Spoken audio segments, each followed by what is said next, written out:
નમસ્કાર. પાદરા તાલુકાની અંદર સતત વાંદરા, મગર અને પક્ષીઓના મોત થઈ રહ્યા છે.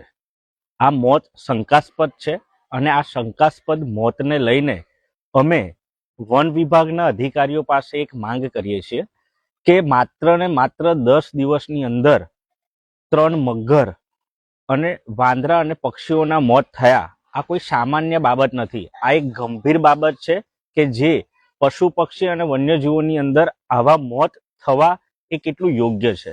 આ મોત કેમ થયા તેના કારણો સચોટ રીતના જે તે વન વિભાગના અધિકારીઓ છે તેના સ્થળ તપાસ કરીને જે પણ જગ્યાઓ પર એની મેં આજે તમને વાત કરું તો આજના જ દિવસે 2 મગર મળી આવ્યા છે. એની પહેલા પણ એક સપ્તાહ પહેલા પણ તમે જોયું હશે કે પાદરા નગરપાલિકાનો વિસ્તાર સારેજા વિસ્તારની અંદર એક ખુલ્લા હોજની અંદરથી એક મગર મળી આવ્યો હતો. ત્યારબાદ આજે સતત 2 મગરના મોત થયા છે. એક છે આમડા ગામના તળાવ પાસે અને બીજું છે મોભા રોડ ના જે તળાવ છે ત્યાં આગળ એક મગરનું મૃત્યુ થયું છે. અને ઘણી બધી જગ્યાઓ પર આવા જે ઘટના પક્ષીઓની છેલ્લા 10 દિવસની અંદર થઈ છે તેમાં વાંદરા, મગર અને પક્ષીઓના મોત થયા છે. તો આ સ્થળ તપાસ કરીને વન વિભાગના અધિકારી દ્વારા ત્યાં જે તળાવમાં જે મગરો મરી ગયેલા હાલતમાં મળ્યા છે તેની પાણીની સેમ્પલ લઈને તેની ચકાસણી કરવામાં આવે. શું આ એક ગંભીર કોઈક બીમારીના ભોગને લીધે આવી ઘટનાઓ પાદરા તાલુકામાં બની છે કે નહીં, અને સાથે સાથે જે પાણીના સેમ્પલ લઈને જે તે તપાસની જે કાર્યવાહી છે એ કરીને પાદરાની જનતાને તેની સમક્ષ જે પણ રિપોર્ટ આવે તે મૂકવામાં આવે એવી અમારી માંગ છે.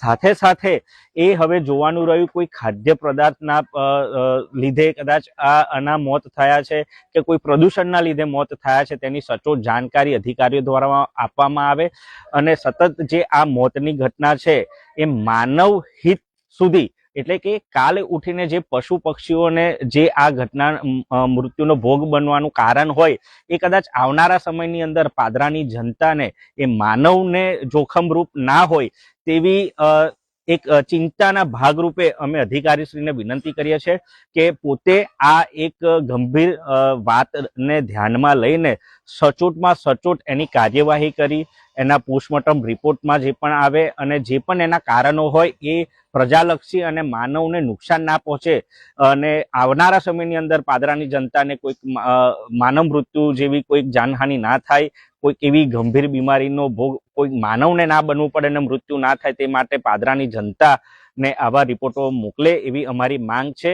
આશા રાખીએ છીએ કે અધિકારી દ્વારા સચોટ અને સાચી માર્ગદર્શિકતા સાથે એક પ્રેસ કોન્ફરન્સ કરીને તેની માહિતી આપવામાં આવશે.